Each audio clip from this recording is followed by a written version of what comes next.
I wrote about another game at my family casino.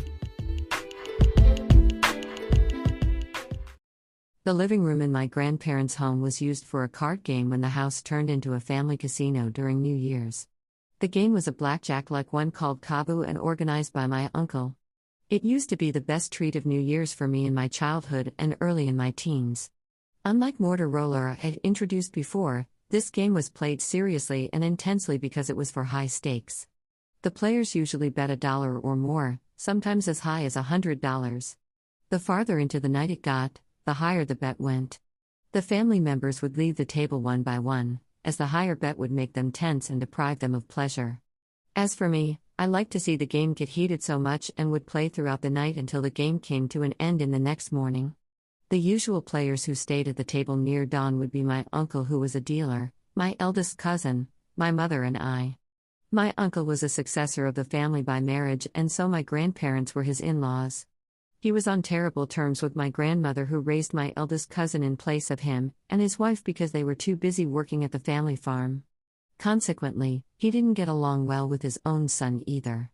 New Year's Kabu would become an intense battle between my uncle and my cousin by dawn. My uncle couldn't lose, especially to his son, and that made the game extraordinarily thrilling. My cousin would bet more than $10 on each deal, and my heart would be pounding by seeing bills on the table.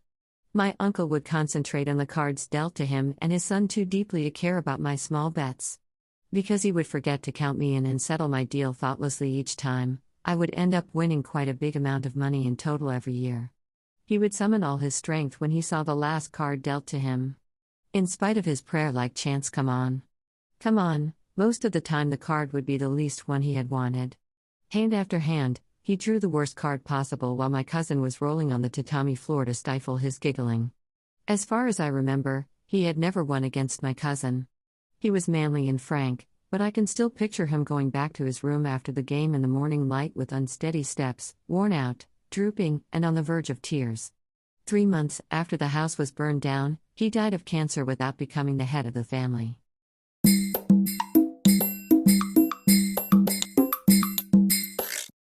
Audiobook, Japanese Dream by Hidemi Woods, on sale at online stores or apps. Apple, Audible, Google Play, Nook Audiobooks, 43 available distributors in total.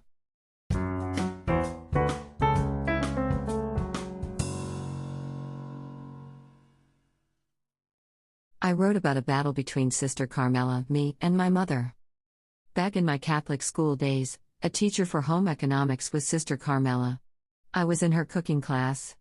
I had no interest in cooking at all, and all I did during the class was giggling with my friends and washing the dishes. I simply couldn't take anything in the class seriously. Homemaking seemed ridiculous to me, and to begin with, I could laugh endlessly when I thought about a sister called Carmela teaching how to make caramel. As I was lazy all the time chatting and giggling, Sister Carmela often had to call my name in front of the class and shush me. She also noticed I hadn't participated in any cooking but just been doing the dishes.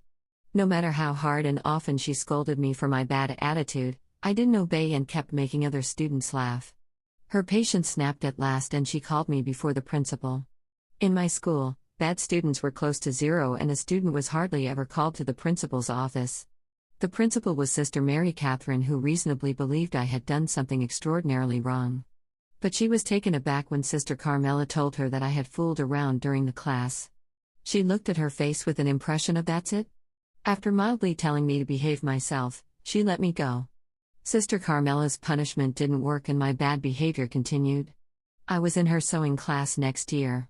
Again, I slacked and asked my friend to make a skirt for me. Sister Carmela found that out when I turned in the skirt pretending I had sewn it. That snapped her completely. She decided to appeal directly to my parents and called up my mother that evening. Over the phone, she told her at length how bad I had been in her class. She blamed my bad attitude on my mother's lack of discipline. My mother kept apologizing for a long time, but her tone gradually changed. As Sister Carmela strongly criticized my mother's way of raising a child, my mother suddenly yelled, "I have no reason to listen to someone who has never married nor had a child," and hung up violently.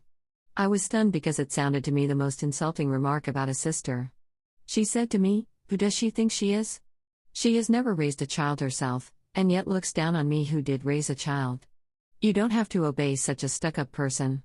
And Sister Carmela stopped complaining about my behavior ever since.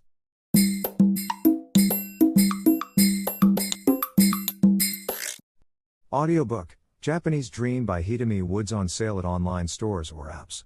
Apple, Audible, Google Play, Nook Audiobooks, 43 available distributors in total.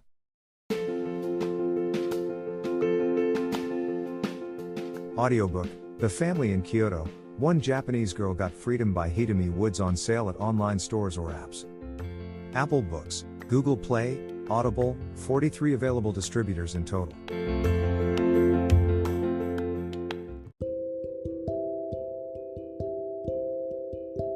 Audiobook, Living in Kyoto by Hidemi Woods. Now on sale in online stores. 44 available distributors. Apple, Google Play, Amazon Audible, or else.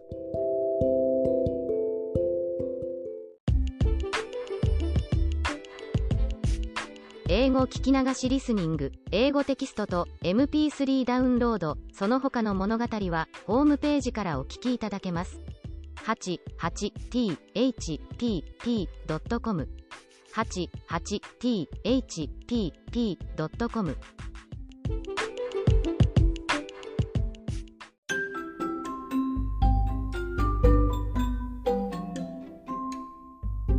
大好評。ヒデミウッズがデザインしたとってもかわいいオリジナルグッズが手に入る。トートバッグ、缶バッジ、ステッカー、T シャツ、トレーナー、パーカー、文具、その他いろいろ、エリゼン .com で見てみてね。ERIZEN.com